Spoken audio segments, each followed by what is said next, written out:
From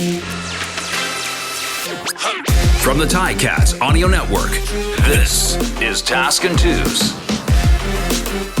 Hello and welcome to Tasker and Andy. I'm Luke Tasker and I'm joined by Andy Fantuz, my former teammate and current teammate off the field and in the airwaves, I guess, with the Ticats Audio Network. Andy, great to see you, man. We are sitting at the precipice of this last push for the regular season here, and the Ticats are coming off of a huge win. That was great to see. Great to join you and Louis B in the post game this week. Excited for the team to go to Edmonton. Yeah. Which, by the way, this year, we always had, you and I had great games in Edmonton. I actually loved playing in that city. And we'll get into some of the best ones of that shortly here. But man, the Ticats are, in my opinion, sitting in an unbelievable place in the last month of the season here. Edmonton is similar to Ottawa, really dealing with some struggles. And again, the phrase "keep a losing team losing" is big this week. And they kind of have everything in their own, everything's for the taking in this last month. And you look at Montreal, for instance, and they have a different looking last 4 weeks of this season. They have Winnipeg twice, which is just brutal. And then, of course, Hamilton gets a chance to play Toronto again ahead. So exciting last month here, man. Yeah, teammates for life, brother. And what was that word you used there? Precipice? Did I botch that? I don't know. Precipice? No. I don't know. What's the definition of that? Yeah, well, I mean, it's exactly where you want to be, man. Like going into that last stretch and kind of controlling your own destiny. And if Montreal, beats Winnipeg twice, even if Hamilton wins out, then they kind of deserve first. But that's a tough road to climb. And playing in Edmonton was great. Like huge stadium, just the facilities there are incredible. And I know it's not as new as it used to be, of course, but I played some regular season games there that had over 60,000 people. So it was a great place to play. It's amazing.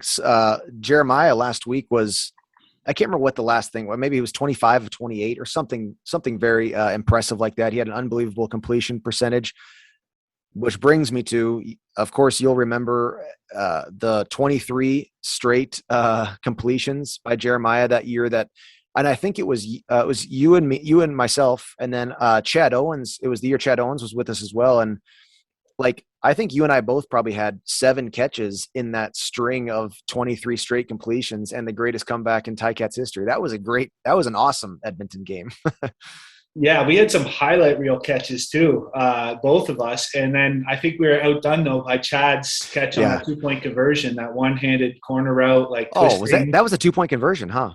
That was a 2-point conversion, yeah. Wow. But we had I had one of the classic Tasker fades where I completely twisted all the way around and caught it over the other side of the shoulder. And you had 2 touchdowns, right?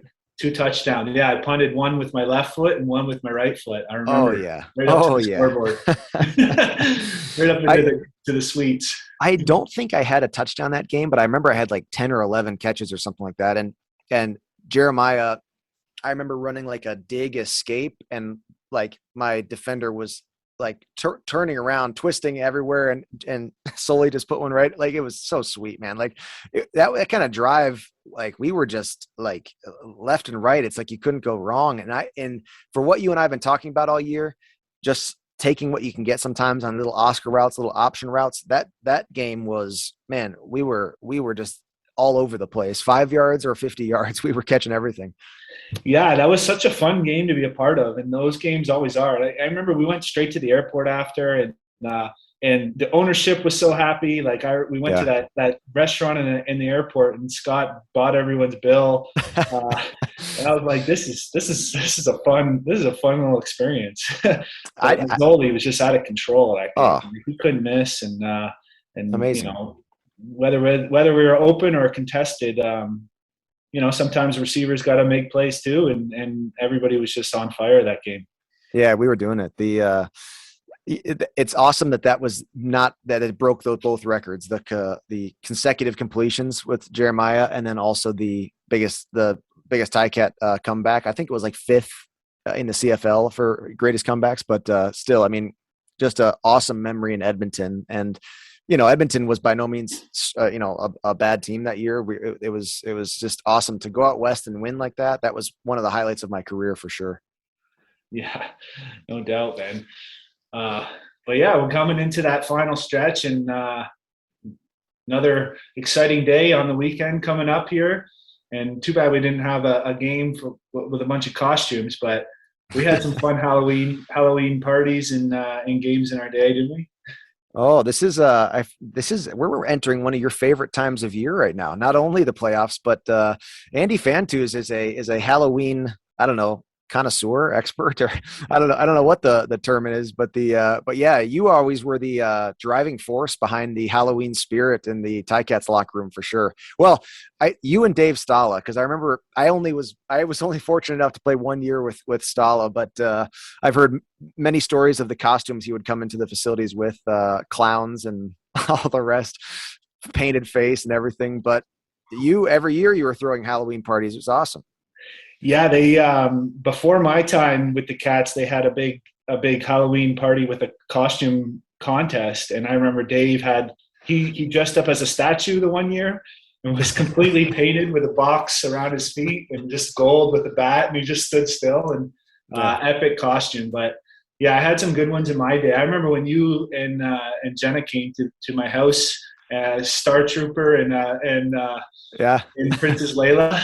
Oh yeah, Stormtrooper and Leia. That was a good one. The last year, let's see. Oh, geez, I can't remember what season it was, 2018, whatever, 2017. But you hosted that big party at like one of the houses with all the rookies in like Hamilton, in downtown Hamilton. It was effectively like a frat house, but I was a Harlem Globetrotter, and then Jenna was a referee with like her pregnant belly was the basketball. I think you were Thor that year. I want to say I was He-Man and She-Ra. He-Man.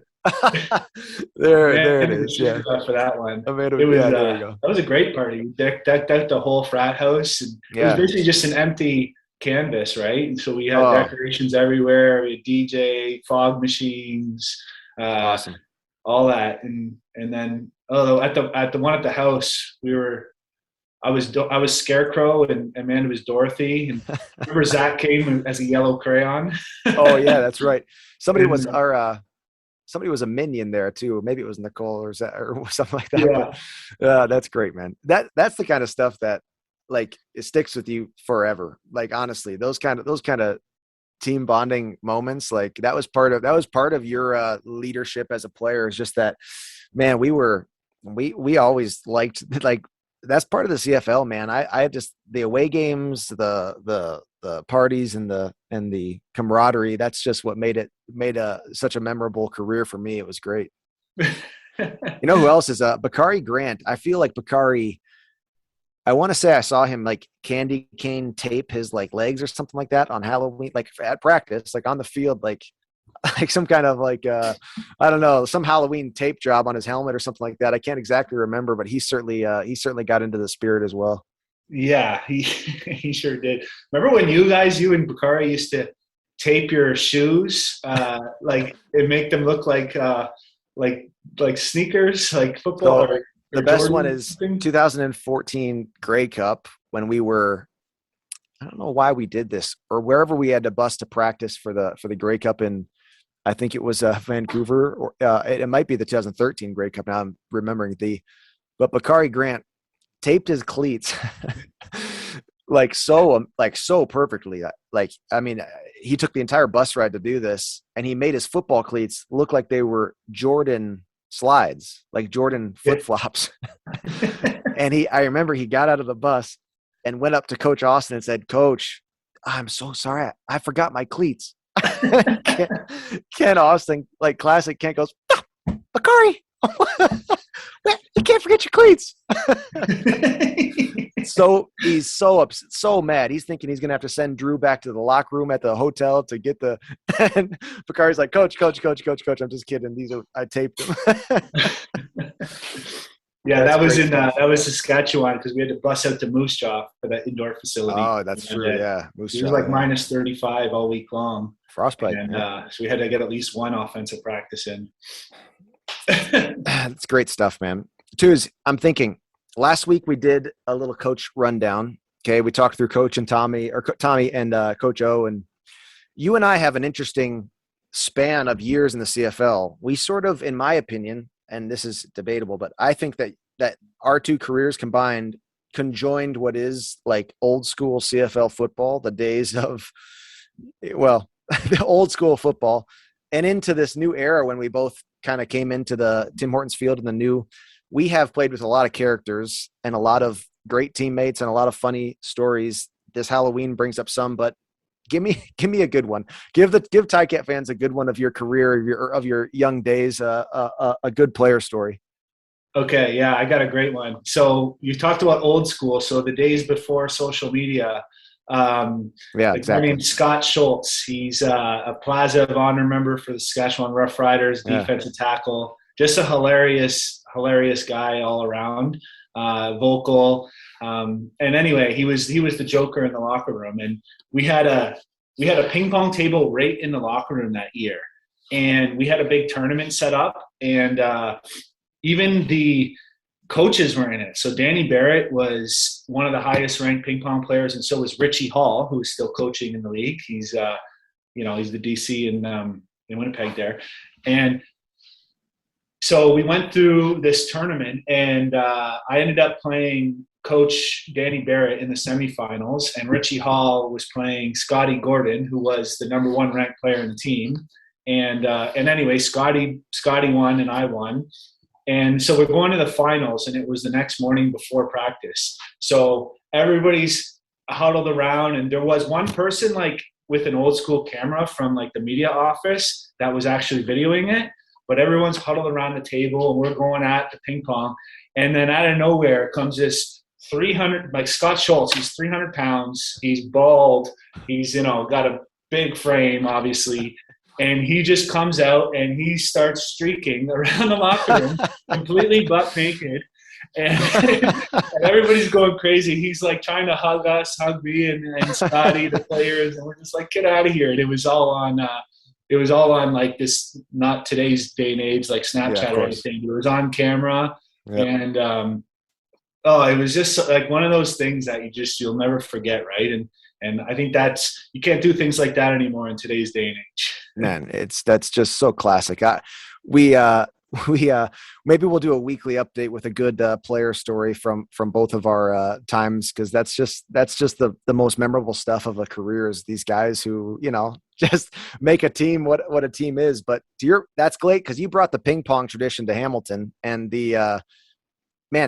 the year where we had the most sort of activity in the ping pong tournament, that the whistle would blow after practice, and like it would be like you and me and like I want to say Kerry Koch was there, Matt Coates. We'd be like, guys, we gotta go. We gotta get to the ping pong table before anybody else gets to the table. It's like a race after practice to get first name on the list for ping pong. But that's the best stuff, man. That's when a team's at its finest, is when you're racing off of the field to and just keep getting better all around. Yeah, ping pong. We had a leaderboard that year with like 32 players. And some players got relegated off of the rankings because coaches and staff were part of it too. True. So true. you can move up as many as 3 ranks by winning 1 game, or down as many as 3.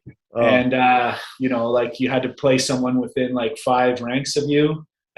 So that was pretty epic that year. We had some good players, and it's a good workout, and it's great for your hand-eye coordination and warming up for like a work, like to go and train after. You can just play 15 minutes of ping pong, and your body's definitely warm and ready to go.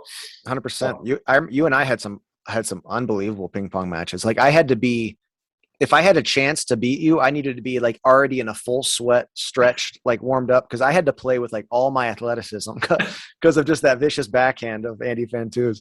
But well, good stuff, man. We'll go back to this weekly, because this is fun material.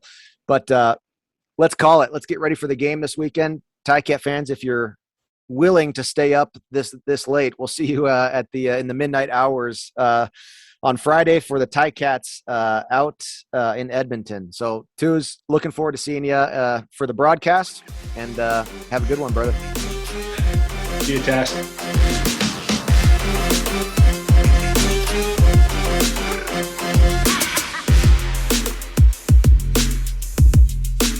Task and Tuz. Like and subscribe to hang with them weekly.